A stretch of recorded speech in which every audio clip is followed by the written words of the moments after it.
আসসালামু আলাইকুম, সবাই কেমন আছেন? গাছে টমেটো তুলতেছিলাম, তো ভাবলাম একটু দেখাই। বলছিলাম যে চেরি টমেটো যখন পাকা শুরু করে তখন একসাথে সব পেকে যায়, অনেক ফাঁকে আর কি, সব বলতে অনেক ফাঁকে একসাথে।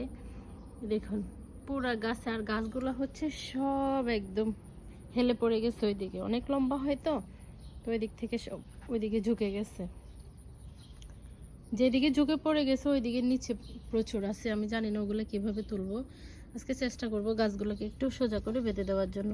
আমি অলরেডি বড় টমেটো অনেক তুলছি, সেগুলো ভিডিও করা হয় নাই। তো ছোটো টমেটোগুলো দেখে এত সুন্দর লাগতেছিল, ভাবলাম একটু আপনাদেরকে দেখাই। এই যে এগুলো তুলতে এত সুন্দর লাগে, আর দেখতে তো আরো বেশি সুন্দর লাগে।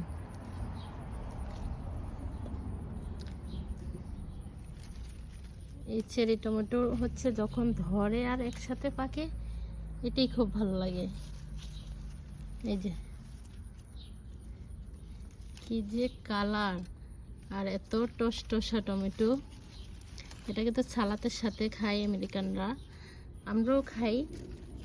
শুধু আমেরিকানরা খাই বললে ঠিক হবে না। এই যে অনেক সুন্দর, ভিতরে তো কি পরিমাণ পাকে আছে আমি তো দেখাইতে পারতেছি না, কারণ গাছগুলা এত ঘন, মানে ভিতরের অবস্থাটা আমি দেখাইতে পারতেছি না। একসাথে অনেকগুলো টমেটো গাছ, তো যেহেতু এগুলো আমি গাছগুলা লাগাই নাই, গত বছর একটা চেরি টমেটো গাছ লাগিয়েছিলাম, আর সেটার থেকে যে মানে পেকে পেকে পড়লো, ওগুলার থেকে চারা উঠছে, এত পরিমাণ উঠছে। আমি তো সব তুলে ফেলে দিছি, যাদের চারা নেওয়ার দরকার ছিল তারা নিয়ে গেছে, আর বাকি হচ্ছে মানে এক পাশে হচ্ছে সব আমি রেখে দিয়েছি কয়েকটা। তো এই জন্য একটু বেশি হিজি হয়ে গেছে গাছগুলা। আর এখন এগুলো বড় হওয়ার পরে তো পুরো জঙ্গল।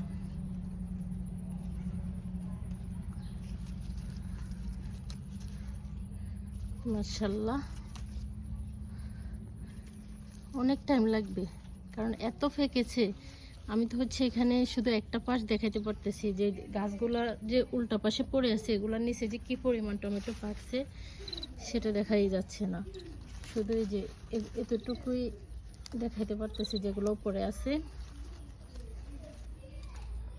এই যে আরো তো কত আছে, এগুলো তো সব আবার পাকতেছে।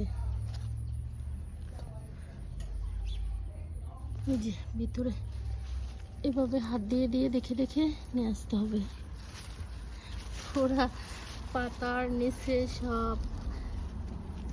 আমি জানি না আমার আজ কত টাইম লাগবে এই টমেটো তুলতে। অলরেডি আমি কত উঠাইছি, এই তো অনেক উঠাইছি। এই যে তাও ভিতরে আমি, এই যে পাতার জন্য দেখা যাচ্ছে না, ভিতরে যেই দিকে তাকাই সেই দিকেই টমেটো। এই তো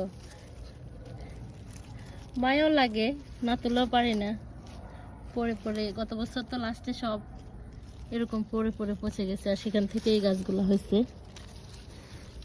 তো এই টমেটো একবার কিনলে আর মনে হয় না কিনতে হয়, কারণ যেখানে দুই একটা করে পরে বসে সেখান থেকে আবার নতুন চারা ওঠে।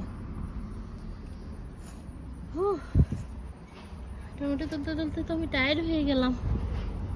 দেখি ওই পাশে যে হেলে পড়ে গেছে ওখান দিয়ে নিচে কি পরিমাণ ফেঁকে আছে দেখাতে। দেখুন ঘাসের মধ্যে সব কিভাবে এই যে এভাবে ঝুঁকে পড়ে গেছে, কারণ ওখানে লাউ গাছের সাথে ইয়ে হচ্ছিল, তো আমি ওই দিক থেকে, ওইদিকেও একটা খুঁটি বেঁধে দিয়েছিলাম।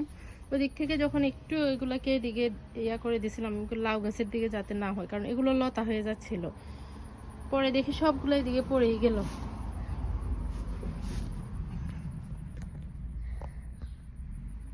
এই যে ভিতরের অবস্থাটা আমি একটু দেখাই, একটু দেখাই। এই হচ্ছে ভিতরের কন্ডিশন, দেখুন কিভাবে ফেঁকে আছে। একটু নেওয়া যাচ্ছে ভিডিও, এই যে ভিতরে হচ্ছে এইভাবে পেকে আছে। এখন আমি যতটুকু পারি আর কি তুলে নেব।